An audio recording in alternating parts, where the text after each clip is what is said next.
ایک مرتبہ ایک امیر اور زمیندار شخص کا انتقال ہو گیا۔ لوگ ان کا جنازہ لے کے نکلے، پیچھے سے آواز آئی جنازہ روکیے۔ لوگوں نے سوچا کہ کوئی قریبی رشتہ دار ہوگا جو آخری وقت میں ان کا چہرہ دیکھنا چاہ رہے ہوں گے۔ جنازہ کو روکا، نیچے اتارا اور چہرے سے کفن کو ہٹایا۔ وہ شخص قریب آیا اور اس کے چہرے کو دیکھتے ہوئے کہا، صاحب جی جا رہے ہو؟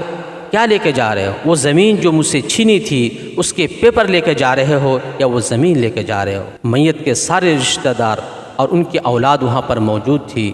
یہ سنتے ہی ان کے پیروں تلے زمین کھسک گئی۔ ذرا سوچیں نا کہ کیا منظر ہوگا جب ہم اس دنیا سے جائیں اور لوگ آ کر کے اس طرح سے سوال پوچھیں۔ ہونا تو یہ چاہیے تھا کہ جب ہم اس دنیا سے جائیں، یتیم، فقیر اور بیوہ لوگ بلکتے ہوئے آ کر کہے کہ آج ہمارا سہارا چلا گیا۔ بھوکے دروازے پہ آ کر روتے ہوئے کہے آج ہمارا کھانا کھلانے والا چلا۔ لوگوں نے دوسروں پر ظلم کر کے، دوسروں کے حق دبا کر کے حرام طریقے سے تو دولتیں بہت زیادہ اکٹھی کر لی ہے، لیکن اصلی وہ دولت جو اوپر جا کے کام آنے والی ہے یہ کمانا بھول گئے۔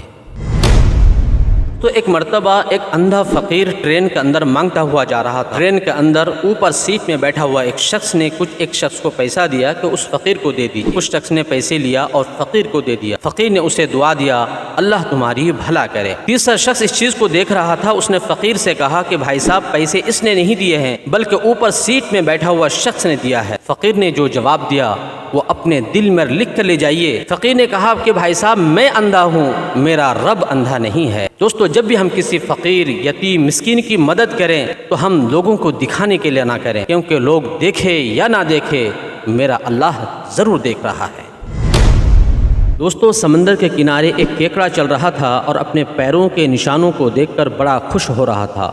تھوڑا آگے بڑھتا اور پھر اپنے پیروں کو نشانوں کو دیکھتا اور بڑا خوش ہو رہا تھا۔ اس طرح سے اس نے چلتے چلتے ایک لمبی لکیر بنا دی۔ تھوڑی دیر میں سمندر سے ایک لہر آئی اور اس کے سارے پیروں کے نشانوں کو مٹا کر چلی گئی۔ کیکڑا نے جب یہ دیکھا تو سمندر کی طرف بڑی افسوس بھری نگاہوں سے دیکھتے ہوئے کہا، اے سمندر، میں تمہارے اندر، تمہارے دلوں کے اندر رہتا تھا، پھر بھی تم سے میری ایک خوشی دیکھی نہیں گئی۔ اس کے بعد سمندر نے جو جواب دیا وہ دل میں لکھ کر لے جائیے۔ سمندر نے کہا کہ بات ایسی نہیں ہے، بلکہ تمہارے پیروں کے نشانوں کو دیکھ کر شکاری تمہیں مارنے کے لیے آ رہے تھے، اس لیے ہم نے تمہارے نشانوں کو ختم کر دیا ہے۔ دوستو، جب بھی ہمارے رشتوں کے اندر غلط فہمی پیدا ہو جائے یا ہمارے رشتوں کے اندر جب دراڑ پیدا ہو جائے، ایسے وقت میں ہمیں اپنے رشتوں کو ایکسپلین کرنے کا موقع دینا چاہیے، کیونکہ جب بھی ہمارے گھروں میں یا دیواروں کے اندر دراڑ پیدا ہو جاتی ہے تو ہم اسے توڑ کر پھینکتے نہیں ہیں، بلکہ مرمت کر کے پہلے جیسا بنا لیتے ہیں۔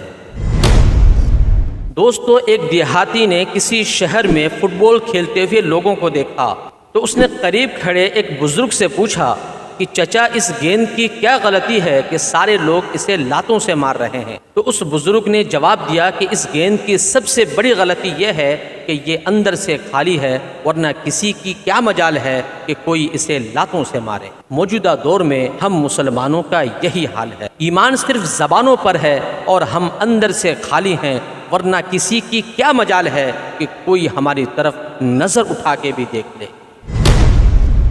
ایک مرتبہ ایک شکاری کتے نے ایک خرگوش کا پیچھا کرتے ہوئے جب اسے نہیں پکڑ پایا تو اس سے پوچھا کہ تمہاری ٹانگیں چھوٹی ہیں اور میری بڑی ہیں، پھر بھی میں تمہیں نہیں پکڑ سکا، اس کی وجہ کیا ہے؟